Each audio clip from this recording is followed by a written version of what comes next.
Après le coaching, ce sera le voting. Les fan clubs ont intérêt à se mettre en place pour l'occasion. Les membres du jury interviendront eux aussi puisqu'ils devront noter le développement, l'évolution des candidats. Quant à nous ici, on va continuer le coaching alors qu'on est déjà vers la fin. Et ce serait bien qu'ils s'applaudissent encore parce que tous les jours, ils apportent énormément sur ce plateau. Vous avez l'occasion de le voir. Applaudissez pour vous-même, chers candidats. Merci. Journal et reportage. Donc, on va voir comment vous avez fait la présentation du journal et un nouveau reportage sans le coach en face. On regarde. Bien le bonsoir, mesdames et messieurs, et bienvenue aux 20h sur Canal 2 International. Voici les grands titres. Section parlementaire à Yaoundé, hommage au débat budgétaire de la session ordinaire. C'est ouverte cette Assemblée nationale ce mois de juin dans une ambiance particulièrement solennelle. Sécurité financière, démantèlement d'une usine clandestine de fausses pièces à Douala. Les éléments de la gendarmerie nationale ont mis à jour une usine ultra-moderne au quartier Yassa, plus précisément à Douala 3e.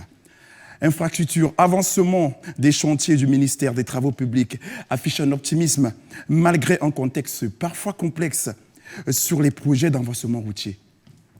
C'est ici que s'achève cette édition spéciale sur Canal 2 International. Merci à vous, fidèles téléspectateurs, de nous avoir suivis des quatre coins du monde et du Cameroun. Dans un instant, retrouvez la suite de vos programmes. Portez-vous bien et bonne soirée à vous. Reportage PK14 sous les eaux. À Douala, chaque tombée de pluie se transforme en un parcours de combattants. Bienvenue à PK14. Ici, la route principale a cédé sa place à un fleuve de boue. Pour les habitants, le rituel est le même. À chaque adverse, il faut enlever les chaussures, les porter en main et braver les eaux pour espérer traverser. L'économie locale est totalement asphyxiée. Les clients ont déserté, les comptoirs des commerçants incapables d'accéder aux boutiques. Plus loin, ce sont les automobilistes qui paient le prix fort de cette eau stagnante. Les moteurs des véhicules se noient et s'éteignent les uns après les autres, créant des embouteillages monstres qui paralysent tous les secteurs. Micro-trottoir. On ne vend plus rien. Dès qu'il pleut, regarde l'eau devant ma boutique. Vraiment, là, on a du mal à faire du capital en période pluvieuse. Comment en est-on en arrivé là? L'absence de grillades, de carnivaux et de zones de canalisation, sans exécutoire pour les eaux de ruissellement. La chaussée devient le seul lit possible pour la pluie. Face à cette détresse qui dure trop longtemps, les populations de PK14 sont abandonnées à un véritable cri d'alarme qu'elles lancent au gouvernement camerounais et aux autorités municipales pour la réhabilitation d'urgence de cet axe routier et la reconstruction de véritables drains. Mesdames et messieurs, c'était Laurent Yomba sur Canal 2 International, la chaîne toujours plus près de vous.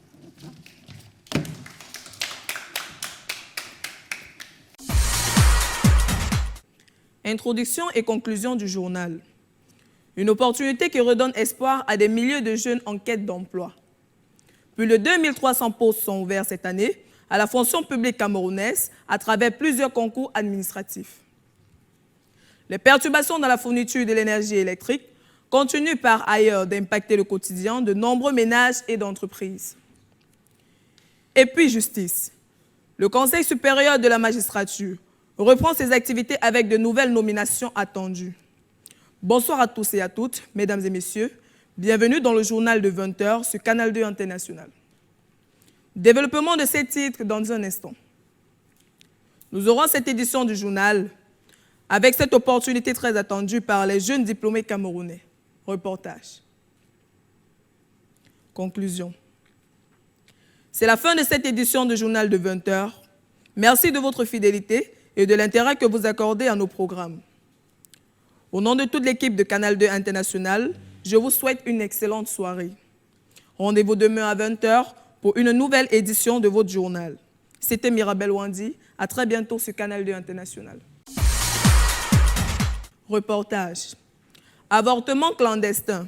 Le drame d'une adolescente de 17 ans en Ndokpassi 2. Elle avait seulement 17 ans. En quelques heures, une adolescente de Ndokpassi 2 a perdu la vie. dans des circonstances. Derrière ce drame, une réalité préoccupante. Les risques liés aux pratiques clandestines et au manque d'accompagnement des jeunes face aux grossesses non désirées. À Bonblanc, dans le quartier Ndokpassi 2, la disparition de cette jeune fille a bouleversé son entourage. Selon des proches, l'adolescente aurait consommé plusieurs produits conseillés par une connaissance dans le but d'interrompre une grossesse. Dans la nuit, elle aurait ressenti des fortes douleurs au bas-ventre, accompagnées de légers saignements. Sa famille, qui ignorait la situation, pensait alors à des simples douleurs menstruelles. Une amie de la victime témoigne. Elle avait seulement des inquiétudes, mais elle ne voulait pas forcément en parler à tout le monde. Après ce qui s'est passé, son état s'est rapidement dégradé. Une voisine de la famille revient également sur les dernières heures de la jeune fille. Nous avons vu qu'elle souffrait beaucoup. Elle disait seulement qu'elle avait mal au bas-ventre. Personne ne savait réellement ce qu'elle avait pris. Face à cette situation, les professionnels de la santé alertent sur les conséquences possibles de l'utilisation des produits sans suivi médical. Selon un professionnel de la santé, l'utilisation de produits ou de médicaments sans encadrement médical peut entraîner à des complications graves, notamment des hémorragies, des intoxications et des infections pouvant conduire au décès. Si les circonstances exactes de ce drame restent à établir, cette disparition rappelle les dangers liés à l'automédication et aux avortements pratiqués hors du cadre médical. Elle soulève également la question de l'information et de l'accompagnement des jeunes confrontés à une grossesse non désirée. Depuis le lieu dit Bonblanc, en Ndokpassi 2, Mirabel Wandi sur Canal 2 International.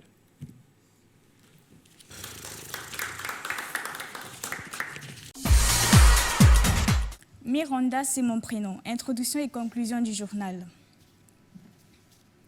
Mesdames et messieurs, bonsoir et bienvenue à cette autre édition de l'information sur Canal 2 International. Voici pour les titres. Société, une bouffée d'oxygène pour l'emploi des jeunes au Cameroun. Le gouvernement annonce l'ouverture de plus de 12 000 postes dans la fonction publique pour cette année 2026. L'éducation et la santé sont en première ligne. On en parle dans ce journal. Économie et infrastructure. Nous irons à Douala où plus de 2 milliards de francs CFA viennent d'être débloqués pour les chantiers routiers de Douala 4e. Le quartier Bodjango s'apprête à faire ses adieux à l'enclavement. Politique. Le Conseil constitutionnel tranche le débat et déclare irrecevables les recours du MRC concernant la prorogation du mandat des conseillers municipaux. Mesdames et messieurs, une fois de plus, bienvenue sur Canal 2 International. Les détails de ce titre, c'est tout de suite. Fin de cette édition 19h50. Mesdames et messieurs, merci de l'avoir suivi. Les programmes se poursuivent sur Canal 2 International avec dans quelques instants vos émissions de divertissement avec vos animateurs préférés. On se retrouve demain, même heure, 19h50. Bonsoir. Reportage. Titre. La course à l'or bleue, le quotidien assoiffé de Makepe. Des dizaines de bidons alignés le long du goudron et des visages fatigués dès les premières lueurs du jour. À Makepe, la quête de l'eau potable est devenue une corvée quotidienne pour des centaines de ménages. Face aux coupures récurrentes du réseau de distribution publique, les robinets désespérément secs imposent aux riverains une routine épuisante, la chasse aux points privés. Pour pallier ce manque criant, les forages privés se multiplient dans le quartier. Devenus de véritables petits commerces ou des points de solidarité, ces puits modernes sont pris d'assaut matin et soir par les femmes et enfants du secteur.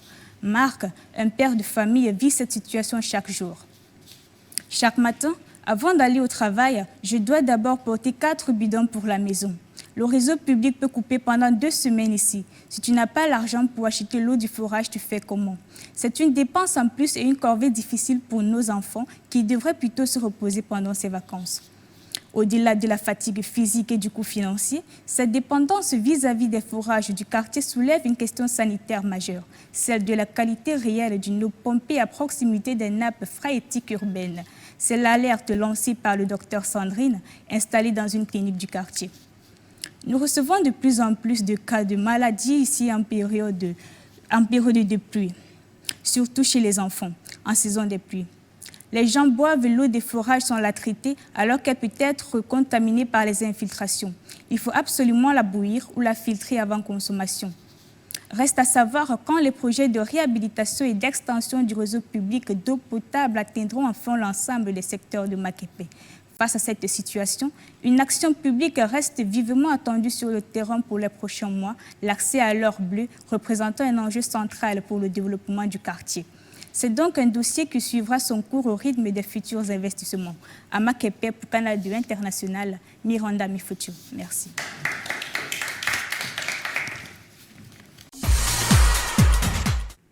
Journal télévisé, introduction et conclusion. Mesdames et messieurs, bonsoir. Il est 19h50, votre grand rendez-vous de l'actualité sur Canal 2 International. Voici les titres. À la une lycéenne de 17 ans et son fils de 2 ans meurent dans l'effondrement d'un immeuble. C'était avant-hier mardi au carrefour de la Poste à Kribi, dans la région du Sud. Selon les riverains, le bâtiment R+2, en état de délabrement avancé, n'a pas résisté à la forte pluie qui s'y est abattue. Un second immeuble voisin menace de s'effondrer, alertent les experts. Coupe du Monde 2026, malgré les belles prestations des équipes africaines, elle ne rassure toujours pas. Après l'Afrique du Sud et la Tunisie, le Sénégal et l'Algérie ont été battus respectivement par la France 3-1 et l'Argentine 3-0. On fera le point avec nos envoyés spéciaux à New York. C'est tout pour les titres. Bienvenue une fois de plus. Les détails, c'est dans un court instant. À 20h passées de 30 minutes, c'est ici que s'achève cette édition d'information. Merci de l'avoir suivi. Ne manquez pas dans un instant votre série Porte 112. J'aurai le plaisir de vous retrouver demain, 19h50. Bonne suite des programmes sur Canal 2 International. Reportage télé, sujet, la consommation du kaolin, angle de traitement, les vertus et les dangers de la consommation du kaolin. Encore appelé argile blanche, le kaolin est une roche naturelle riche en silicate d'aluminium. Il est utilisé pour ses propriétés absorbantes, purifiantes, apaisantes et intégré traditionnellement pour soulager les maux de ventre ou les nausées pour ce qui est des femmes enceintes. Maman Alice, vendeuse de kaolin. Je vends le kaolin à 50 francs le sachet. Ce sont les femmes qui l'utilisent le plus, ça calme l'estomac. Cependant, sa consommation excessive et régulière peut entraîner des risques d'anémie et de carence et surtout provoquer des maladies congénitales chez les bébés en gestation. C'est ce que pense Marie, une commerçante. Ce n'est pas bon pour la santé et pire encore pour la femme enceinte. Ça suce le sang, ça provoque la constipation et tu n'as pas une bonne mine. À défaut de consommer du kaolin, les médecins recommandent le plus souvent de le remplacer par des éléments riches en fer, des fruits secs, des noix ou grains de lin et enfin des compléments alimentaires. Merci.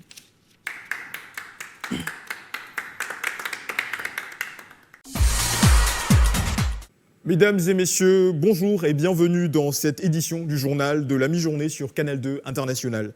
Très heureux de vous retrouver en direct de nos antennes pour faire le point sur l'actualité de ce jeudi 18 juin 2026. Nous ouvrons ce journal avec la 10e édition du Salon international Promote que vous connaissez déjà. À Yaoundé, la journée est marquée par plusieurs rencontres entre plusieurs PME du Cameroun et le secteur de la société privée. Plus de 200 PME camerounaises y présentent leurs produits et leurs innovations dans l'espoir de nouer de nouveaux partenariats et conquérir de nouveaux marchés. Dans l'actualité nationale également, le gouvernement relance les recrutements à la fonction publique. Plus de 2000 postes ouverts à travers une série de recrutements sur le plan de l'administration, mais également dans le plan de l'éducation et de la santé. Une décision qui suscite l'espoir chez de nombreux jeunes qui sont en situation de chômage. Et enfin, à l'international, comme vous le connaissez en sport, la Coupe du Monde 2026 poursuit ses phases de groupe avec le Mexique qui est déjà en bonne position alors que plusieurs autres nations jouent leur dernière position pour une suite dans cette compétition à l'international. Les regards restent notamment braqués sur certaines nations africaines. Voilà tout pour les titres. Nous prenons la direction tout de suite de Promote du côté de Yaoundé avec nos équipes qui sont sur place. Voilà qui met fin à notre édition du journal en direct de Canal 2 International. Merci de nous avoir choisis pour vous informer. L'actualité continue sur nos différentes plateformes en ligne, ainsi que nos prochaines éditions. Retrouvez-nous lorsqu'il sera 7h le lendemain matin pour les prochaines informations. Quant à moi, je vous remercie pour votre fidélité et je vous souhaite de passer une excellente soirée. Prenez soin de vous et à très bientôt sur Canal 2 International. Reportage. Boss, ta poubelle est toujours pleine, ce sera 500 francs comme d'habitude. La voix est celle de François, 14 ans à peine, mais l'assurance est celle d'un homme d'affaires chevronné. À ses côtés, ses 2 collègues, Jean, âgé de 13 ans, et Jonathan, également âgé de 13 ans. À Carrefour Chefferie Ndok-Passy, comme dans plusieurs autres quartiers de la ville de Douala oubliés par le ramassage public, ce trio d'adolescents s'est emparé du marché de la saleté. Pour les habitants de cette zone, ils sont le dernier rempart avant l'invasion des asticots. Ici, la survie sanitaire se négocie 1 fois par semaine, à la tête et au contenu supposé du portefeuille du client. Sacoche en bandoulière, M. Céleste verrouille sa porte et jette un regard résigné aux enfants qui s'éloignent. Il me bouffe l'argent, mais je n'ai pas le choix. Si je ne les paie pas, ma maison se transforme en décharge. Pour d'autres lieux de vie, François, Jean et Jonathan adaptent leurs tarifs. La mère, pour ton seau, c'est 300. Ces taxes poubelles informelles s'infiltrent dans le budget de la ration hebdomadaire, mais restent indispensables. Grâce à ce dynamisme précoce, les maisons sont plus propres. Toutefois, même si ces petits bras excellent dans la collecte, ils se heurtent à une limite de taille. L'absence totale de bancs publics, l'absence totale de bacs publics ou de décharges autorisées pour vider leur cargaison. Entre 17h et 18h, le ciel de cette zone de Ndok-Passy s'ensombrit lentement. Une allumette et un peu de pétrole suffisent pour embraser les montagnes de détritus accumulées sur un déportoir de fortune. En quelques minutes, de grandes masses de fumée noire envahissent le ciel. Pour faire disparaître ce que le service public abandonne, le quartier utilise la méthode du feu. Une odeur asphyxiante de plastique brûlé s'infiltre alors dans les salons environnants. La pourriture visible a certes quitté le sol des concessions, mais elle se métamorphose en nuages toxiques qui empoisonnent l'air des riverains chaque semaine. À Carrefour Chefferie-Passy, la gestion citoyenne débrouillarde des déchets a atteint ses limites. Présentation journalistique, introduction et conclusion. Mesdames et messieurs, bonsoir. Il est précisément 19h50 minutes. Ravi de vous retrouver pour votre grande édition d'information. L'actualité de ce soir est particulièrement mouvementée. Voici les titres qui font la une de ce mercredi 17 juin 2026. La prétendue libération d'Amougou Bellinga entre les faits et les rumeurs. Également, affaire du double assassinat à Baloum dans la cour royale. Un mandat d'amener et avis de recherche lancé contre le chef supérieur Noussi Pokam. Voici les détails. Enfin, en conclusion, cette édition ainsi touchant à sa fin, nous vous remercions de votre fidélité. Ici, Adissa Ménégué, prenez soin de vous. Reportage. Enfants à la tâche quand la rue remplace les bancs de l'école. 1800, 1900, 2000 francs CFA, c'est l'objectif du jour, pas une note de 20 suivants. À Douala, ils ont des sachets d'eau, des arachides, des mouchoirs, envoyés par leurs parents pour vendre dans la rue. Un choix de suivi, mais au prix de la sécurité et de la scolarité.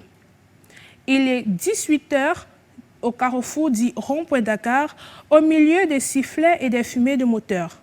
Le petit Didier, 10 ans, à la tête, faufile entre les motos avec des sachets d'eau glacés sur la tête. Une scène banale, mais qui cache un drame silencieux. Je marche ici à Dakar toute la journée de 6 jours sur 7. Mes grands frères et sœurs partent à l'école. Mais moi, je ne suis pas inscrit parce qu'il fallait choisir. Je suis sur le goudron du matin au soir et quand la fatigue me prend, je m'assieds un peu sur le trottoir. L'argent que je gagne ici aide à acheter le riz et à payer la tontine de ma grand-mère. C'est difficile, mais si je rentre sans rien, c'est les problèmes, déclare le petit Didier, âgé de 10 ans. À quelques pas de lui, Chantal, à peine 8 ans, porte un lourd plateau d'arachides en évitant les portières de taxi. Dit-elle, c'est ma tante qui grille les arachides. Elle m'amène ici chaque matin et reste sur le hangar pour me suivre toute la journée. Je ne vais pas à l'école, je n'ai même pas de cahier. Je connais seulement le prix des arachides et comment faire la monnaie rapidement avant que le feu ne passe au vert. Pour les familles, ce choix difficile est une stratégie de suivi dictée par la misère économique. Mireille, Une maman rencontrée au bord du carrefour assume cette décision avec beaucoup de peine. Envoyer l'enfant vendre au rond-point n'est pas un plaisir. Le carrefour de la vie, le coût de la vie à Douala ne nous laisse pas vraiment le choix. Entre le loyer, la nutrition et la scolarité des plus grands qui préparent les examens officiels, le budget est beaucoup trop lourd. On dit que l'école primaire est dite gratuite, mais les fournitures coûtent cher. Cette réalité de terrain viole pourtant de manière flagrante les lois de notre pays. Le Code pénal camerounais, dans son article 292, interdit strictement le travail forcé et l'exploitation des enfants. De plus, la loi numéro 2005/015 du 19 décembre 2005 relative à la lutte contre le trafic et l'exploitation des enfants prévoit des peines d'emprisonnement ferme et lourdes d'amende pour quiconque compromet la santé, la sécurité ou la moralité d'un enfant en exploitation économique. Le docteur Christian Ewanet, expert en éducation, est catégorique à ce sujet. C'est le sacrifice de toute une génération. La loi d'orientation de l'éducation de 1998 dit clairement que l'école primaire est obligatoire au Cameroun. En laissant cet enfant de 7 à 12 ans sur la route, on détruit leur intelligence. Notre code juridique est solide, mais l'absence de contrôle sévère transforme ce carrefour en zone de non-droit éducatif. C'est ici que le rond-point Dakar expose toute sa magie ironique. Juste au-dessus de ces visages d'enfants fatigués, un immense panneau publicitaire brillant domine le ciel. On y voit l'image d'un garçon joyeux, habillé en uniforme scolaire tout neuf, avec un slogan en lettres géantes. Pour l'avenir de vos enfants, construisons demain ensemble. N'étant là que pour une publicité, ce panneau résume pourtant parfaitement le problème. On peut souligner que cette situation permet au moins à ces enfants de développer un courage incroyable, un courage exceptionnel et une maîtrise rapide du calcul mental qui soulage un tout petit peu le quotidien financier de leur famille. Mais ces leçons apprises sur le goudron suffiront-elles à remplacer les diplômes et les métiers solides qu'offre l'école? La question interpelle notre conscience à tous. Merci. Ici, Adissa Ménégué, Canal 2 International.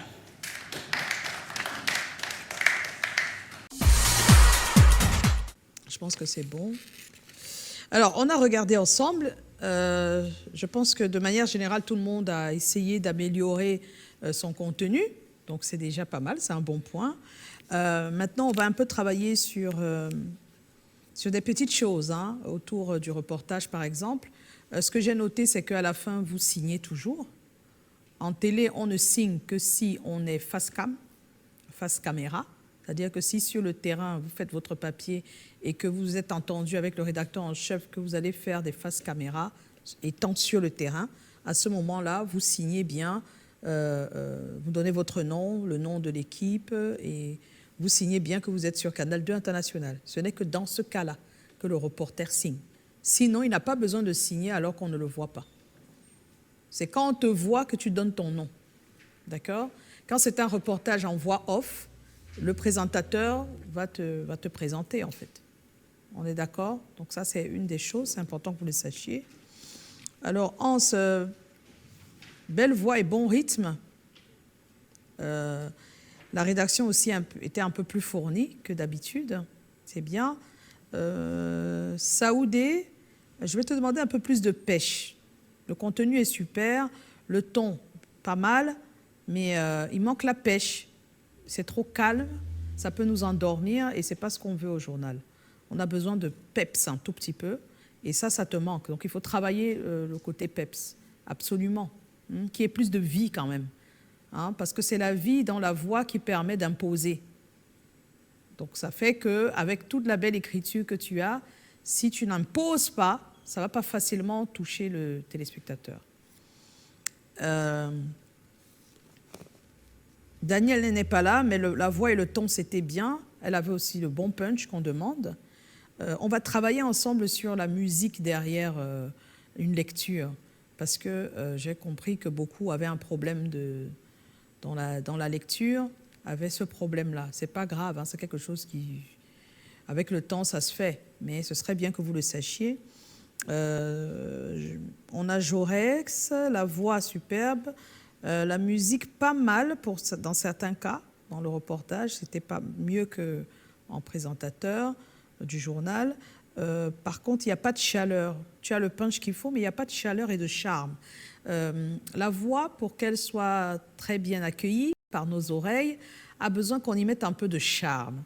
Parce que cette beauté est très importante. Ça permet à celui qui est en face de se sentir adouci quand on parle. Ils ont besoin de ça de temps en temps, les téléspectateurs. Quand on est clash et on lâche la voix, et je vais vous le dire tout à l'heure, c'est des fois pas très beau à l'oreille et des fois c'est un peu agressif. Donc ce qu'on fait, c'est que quand vous lisez, vous essayez d'apporter de la chaleur autour de votre voix pour que celui qui reçoit de manière plus saine. Qui ne sente pas que vous avez balancé votre voix. Il doit sentir que vous l'avez attrapé, vous l'avez pris comme un œuf et que maintenant vous disposez d'elle pour les autres. D'accord ? Ça manque, hein, et tu n'es pas le seul dans ce cas. Parce que Laurent aussi, Laurent, à des moments, tu as des problèmes d'articulation. Tu sautes les articles, je ne sais pas pourquoi, à des moments. Donc ça fait que ça donne des fois un sens pas très cool à tes phrases. Et il faut faire attention aux erreurs aussi, les erreurs, les fautes, c'est énorme. Dans ce métier, si vous n'avez pas bien fait votre grammaire et votre vocabulaire, au moins du primaire jusqu'en classe de 3e, ça va être compliqué. Et je dis toujours, il n'est jamais trop tard. Il faut retourner à cette école-là. Maintenant, il y a aussi un laisser-aller dans l'écriture qu'on trouve aussi chez des personnes qui sont même déjà en exercice, hein. C'est-à-dire, tu sais très bien, on ne va pas te le dire qu'on met S à, je sais pas, quand on dit lait, on met S au mot qui suit, au sujet, mais des fois, vous écrivez sans le mettre.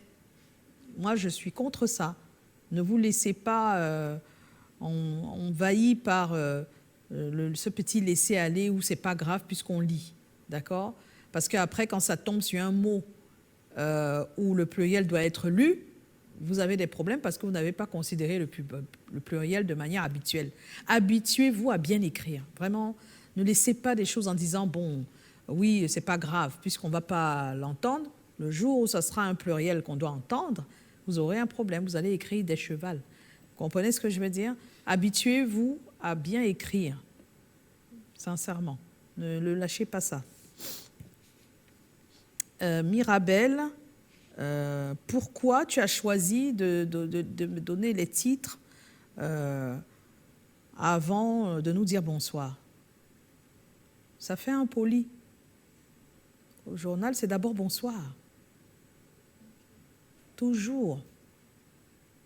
C'est tellement important, ce moment où on dit bonsoir.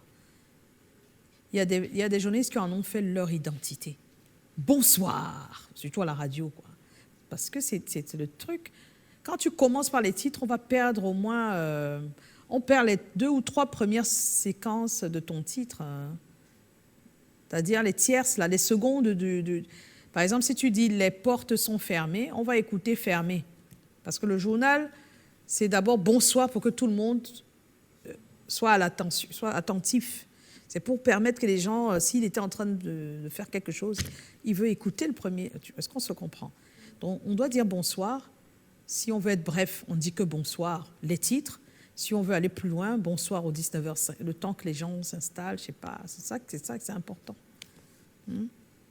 Et puis la voix, ta voix a justement le même problème. Tu lâches ta voix, tu la balances n'importe où. Non, ta voix a besoin d'une discipline dans la lecture, que tu lui donnes du coffre. Moi, j'appelle ça du coffre, quand tu la prends et tu en fais ce que tu veux ensuite, mais tu la prends d'abord avec 2 mains. C'est vraiment quelque chose d'important.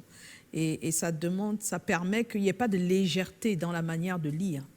D'accord? Donc, charme et chaleur, important pour tout le monde. Et puis, j'ai aimé dans ton papier de reportage d'avoir un professionnel. Ça manque dans vos papiers. Il y a beaucoup de témoignages, des témoins, mais des professionnels en la matière, dans les sujets que vous avez choisis, vous vous en foutez un peu, alors que c'est ça qui donne du poids à votre reportage. Il faut des professionnels. Et elle, j'ai aimé qu'elle se soit rapprochée d'un professionnel. Miranda, super, le ton super. Maintenant, il te manque plus d'assurance et un peu de coffre pour grandir tout ça.